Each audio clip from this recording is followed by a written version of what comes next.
7 வயதை அடைவதற்கு முன்னாலேயே 3 விஷயங்களை பிள்ளைகளுக்கு ஆழமாக பதிய வைத்து விட்டால் இன்ஷா அல்லாஹ் அந்த பெற்றோர்கள் அந்த குழந்தைகளை வளர்ப்பதில் பெரும் வெற்றி அடைவார்கள். முதலாவது, ஃபர்து தொழுகைகளை விஷயத்தில் அவர்களுக்கு பக்குவத்தையும் முக்கியத்துவத்தையும் உண்டாக்கிவிட வேண்டும்.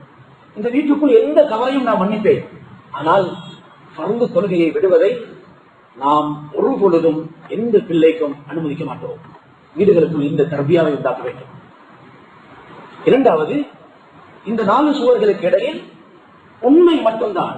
எந்த தவறையும் நான் மன்னிப்பேன், ஆனால் பொய்யே மன்னிக்க மாட்டேன். பேசினால் உண்மையை பேச வேண்டும். தவறு நடந்திருக்கலாம், பரவாயில்லை, உண்மையே பேச வேண்டும், உண்மையாக நடத்த. இதை அவர்களுக்கு சிறு வயதிலேயே நாம் சாப்பாடை ஊட்டுவது போல ஊட்டிவிட வேண்டும். மூன்றாவது, ஏழைய மனிதர்களுடைய மதிப்பு, அவர்களுக்கு உபகாரம் செய்கிற உணர்வு, இதை ஏற்படுத்திவிட வேண்டும். மனிதர்கள் யாராக இருந்தாலும் அவர்களுக்கு நான் உபகாரம் செய்ய வேண்டும், அநீதி இழைத்துவிடக் கூடாது. பார்வைகளை, அவர்கள் பார்க்கிற பார்வைகளை சரி செய்ய வேண்டும். இது பெற்றோர்களுடைய பிரதானமான முக்கியமான ஒரு பொறுப்பு. பெற்றோரை பார்க்கும் பொழுது உங்களுடைய பார்வை எப்படி இருக்க வேண்டும்? எப்பொழுதும் அவர்கள் எந்த நிலையில இருந்தாலும் சரி, சந்தோஷமாக இருந்தாலும், கோபத்தில் இருந்தாலும், நீங்கள் விரும்புகிற நிலையில இருந்தாலும், விரும்பாத நிலையில இருந்தாலும், பெற்றோர்களை பார்க்கிற பொழுதெல்லாம் என்னுடைய வாப்பா எனக்கு உபகாரம் செய்தவர், என்னுடைய உம்மா என்னுடைய உபகாரி, இந்த பார்வை வர வேண்டும். ஏழைகளை பார்க்கும் பொழுது எப்படி நீங்கள் பார்க்க வேண்டும்? இவர்கள் ஏழைகள், இவர்கள் குற்றவாளிகள் அல்ல. அல்லாஹ் தஆலா எனக்கு செல்வத்தை இப்பொழுது தந்திருக்கிறான், என்னுடைய பெற்றோர்களுக்கு கொடுத்திருக்கிறான். நாளை ஒரு நாள் இதே நிலை எனக்கு வருவது என்பது தூரமான விஷயம் அல்ல. என்னை போல் ஒரு மனிதர் தான், அவருக்கு எந்த குறைபாடும் இல்லை. இந்த பார்வை அவர்களுக்கு பேசி பேசி சொல்லி சொல்லி ஏற்படுத்த வேண்டும். யாசகர்களை பார்க்கும் பொழுது நீங்கள் எப்படி பார்க்க வேண்டும்? இவர்கள் எல்லாம் நல்ல மனிதர்கள், இவர்கள் குற்றவாளிகள் அல்ல. ஏதோ கஷ்டத்தில் இருக்கிறார்கள், கஷ்டம் மீறி அவர்கள் கேட்கிறார்கள். நாளை இந்த நிலை எனக்கு வரலாம். இவர்கள் உதவி செய்யப்பட வேண்டியவர்கள், இவர்கள் இரக்கம் காட்டப்பட வேண்டியவர்கள். இப்படி யாரை எப்படி பார்க்க வேண்டும் என்ற அந்த பார்வைகளை சிறு வயதிலேயே அவர்களுக்கு சரி செய்துவிட வேண்டும். நிறைய வசதி உள்ள பெற்றோர்கள் ஆசைப்படுகிறார்கள், என்னுடைய வாழ்நாள் காலத்திலும் நான் இல்லாத காலத்திலும் என்னுடைய பிள்ளைகள் எல்லோரும் சேர்ந்து வாழ வேண்டும், ஒற்றுமையாக இருக்க வேண்டும். அதனால ஒரே இடத்துல வீடுகளை அமைத்து அவர்கள் எல்லோரையும் ஒரே இடத்தில் குடியேற்றி விட்டால், நான் இருக்கிற காலத்திலேயே எவ்வளவு கஷ்டப்பட்டாலும் கடன்பட்டாலும் எல்லோருக்கும் வீடு ஒரே இடத்திலே வீடு அமைத்து கொடுத்து விட்டால் சேர்ந்து வாழ்வார்கள் என்ற ஆசை நிறைய பேருக்கு இருக்கிறது. பலரும் அதை செய்கிறார்கள். இதில் வெற்றி அடைந்தவர்கள் எத்தனை பேர்? பிள்ளைகள் சேர்ந்து வாழ்வதற்கு வெறும் வீடுகளை மட்டும் கட்டி கொடுத்து விட்டால் போதாது.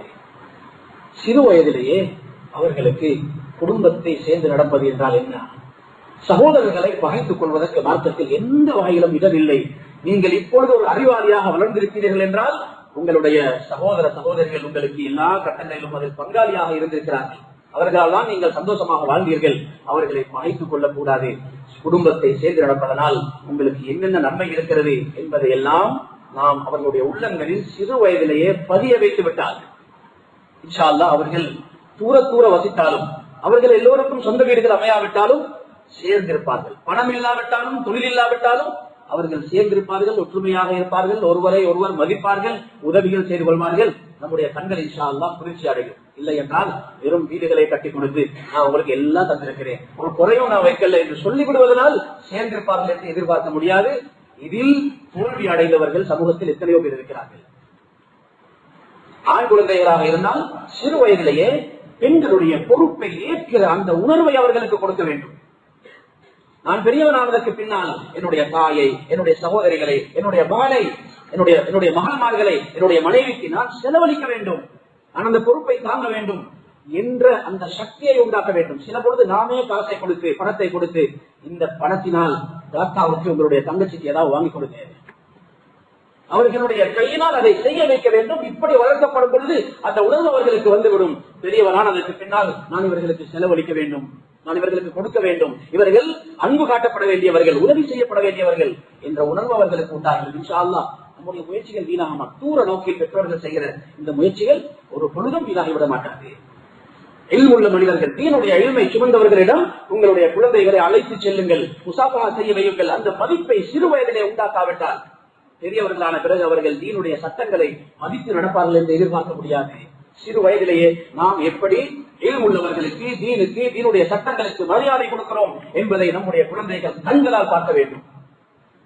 அவர்களை இன்ஷா அல்லாஹ் நல்லவர்களாக மாற்றுவதற்கு அது சிறந்த ஒரு வழியாக அமைந்துவிடும். குழந்தைகள் பசியில இருந்துவிடக் கூடாது, எப்பொழுதும் வயிறு நிரம்பி இருக்க வேண்டும். வளமையான எங்களுடைய அந்த தர்த்தீபில் வரக்கூடிய ஒரு தேநீர் கூட மகளுக்கு தவறிவிடக் கூடாது. அதை சரியாக கொடுத்து விட வேண்டும். அவர் எங்கிருந்தாலும் அந்த நேரத்துக்கு சாப்பாடு, அளவுக்கு அதிகமாக சாப்பாடுகளுக்கு கவனம் செலுத்துவதில் நாம் எல்லை மீறிவிடக்கூடாது. சாப்பாடு கொடுக்க வேண்டும், எல்லாமே இருக்கிறது. பசியில் இருக்க பழக்குங்கள். சில பொழுது பசியை அவர்கள் உணர வேண்டும். பசியில் இருப்பது என்பது ஒரு சக்தி, ஒரு மனிதனுடைய ஒரு பலம். அந்த பலத்தை அவர்கள் பெற வேண்டும். வாலிபர்கள் 16, 17, 18 வயசுகளை அடைந்து விட்டால் மார்க்கம் அவர்களுக்கு சொல்கிறது, யா மஅஷர ஷபாப், வாலிபர்களே, உங்களுக்கு செலவழிப்பதற்கு சக்தி, திருமணம் செய்யக்கூடிய அந்த வாய்ப்புகள் இருந்தால் நீங்கள் திருமணம் செய்து கொள்ளுங்கள். இல்லை, திருமணத்துக்கான ஏற்பாடுகள் இல்லை என்றால் நஃபில் நோம்புகளை அதிகம் நீங்கள் நோக்க வேண்டும். எங்களுடைய வீட்டில் வருகிற திருமணமாகாத வாலிபர்கள் நஃபில் நோம்புகள் நோட்பதற்கு வசதியை யார் செய்து கொடுப்பார்கள்? அவர்களுக்கு இன்னும் மனைவி இல்லை, பிள்ளைகள் இல்லை. அவர்களுக்கு யார் செய்து கொடுக்க வேண்டும்? பெற்றோர்கள் செய்து கொடுக்க வேண்டும். அது அவர்களை பக்குவமாக்கும். அதை நாம் பெரும்பாலும் செய்வதில்லை, அது செய்யப்படுவதில்லை. பசியில் இருப்பதற்கு, நஃபில் நோம்புகள் நோட்பதற்குரிய பயிற்சியை நாம் அவர்களுக்கு கொடுக்க வேண்டும். இன்ஷா அல்லாஹ் அது ஒன்று அவர்களை பாதுகாக்கும். நம்ம நினைக்கிறோம் சாமான்களை, பொருட்களை கொடுத்து அவர்களை சந்தோஷப்படுத்தி விடலாம். நான் ஒரு நல்ல வாப்பா என்பதை பொருள்களை கொடுத்து நிரூபிக்க பார்க்கிறோம். அன்பான சகோதரிகளே, மனிதனுடைய ஒரு இயற்கை இருக்கிறது. ஒரு மனிதனுக்கு 2 பள்ளத்தாக்கு நிறைய தங்கம் இருந்தாலும் அவர் 3வது ஒன்றை தேடுவார். இது மனிதனுடைய இயல்பு. பொருளை கொடுத்து, பணத்தை கொடுத்து யாரையும் திருப்தி அடைய செய்ய முடியாது.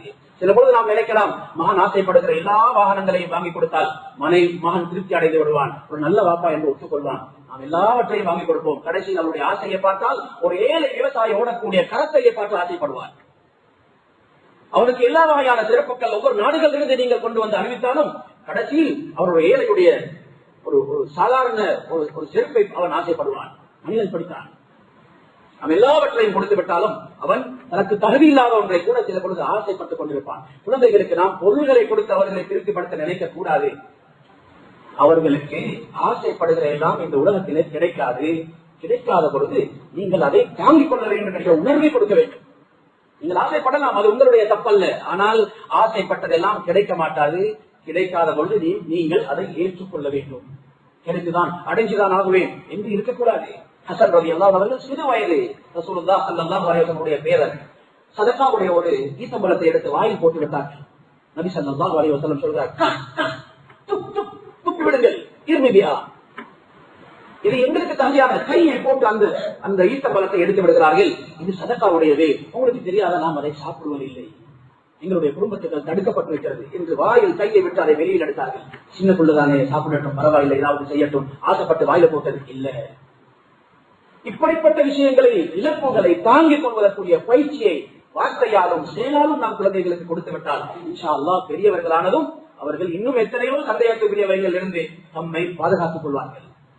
அந்த தர்பியாவை நாம் நம்முடைய சிறுவர்களுக்கு கொடுக்க வேண்டும். நம்முடைய வழக்கத்திலே இருக்கிறது, சில பொழுது சின்ன பிள்ளைகள் திருமணங்கள் போன்ற நிகழ்வுகள் வந்துவிட்டால் பிறருடைய உடுப்புகளை உடுத்துக்கொண்டு, சகோதரனுடைய கடிகாரத்தை கட்டிக்கொண்டு, அவருடைய இவருடைய என்று வாங்கி போட்டுக்கொண்டு நண்பர்கள் குடும்பத்துக்கு முன்னால் போய் தன்னுடைய மாதிரி அவர்கள் அழகாக இருந்துவிட்டு வருகிறார்கள். இது தவிர்க்கப்பட வேண்டும். இப்படி வளர்க்கப்படக்கூடிய பிள்ளைகள் பெரியவர்களானதும் சில பொழுது வசதி இருக்காது. நண்பர்களுடைய வாகனங்களை வாங்கி கொண்டு போகிற இடங்களில் என்னுடைய வாகனம், தன்னை ஒரு வசதி உள்ளவன் போல காட்டிக்கொள்ள ஆரம்பிப்பார்கள். பேராசை வந்துவிடும், நிறுத்த முடியாது. இதை மார்க்கம் பொய்யில் ஒரு பகுதி என்று சொல்கிறது. அது முத்தஷப்பி அபிமானம், தனக்கு இல்லாதவைகளை இருக்கிறது போல காட்டிக் கொள்கிறவர்கள் இவர்கள் பொய்யர்களை சார்ந்தவர்கள். இது பொய்யில் ஒரு பகுதி என்று சொல்கிறார்கள் நபி ஸல்லல்லாஹு அலைஹி வஸல்லம் அவர்கள்.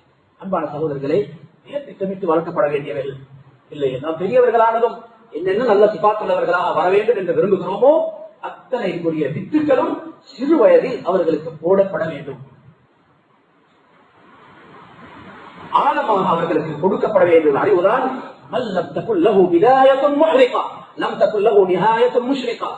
சின்ன குழந்தைகளுக்கு இந்த அறிவை கொடுக்க வேண்டும்.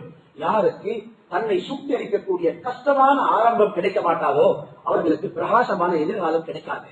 உங்களுடைய எதிர்காலத்தில் நீங்கள் பிரகாசமாக, அழகாக, கண்ணியமாக இருக்க வேண்டுமாக இருந்தால் நீங்கள் வாழ்க்கையின் ஆரம்பத்தில் கஷ்டப்பட்டாக வேண்டும். கஷ்டம் தெரியாத வாழ்க்கை, கஷ்டம் தெரியாத வாழ்க்கை, வாகன நெரிசல் தெரியாத வாழ்க்கை, வெயில் தெரியாத வாழ்க்கை, பசி தெரியாத வாழ்க்கை, இந்த வாழ்க்கையை நாம் நம்முடைய குழந்தைகளுக்கு கொடுப்போம் என்றிருந்தால் நாம் செய்கிற அநியாயம், அது உபகாரம் அல்ல.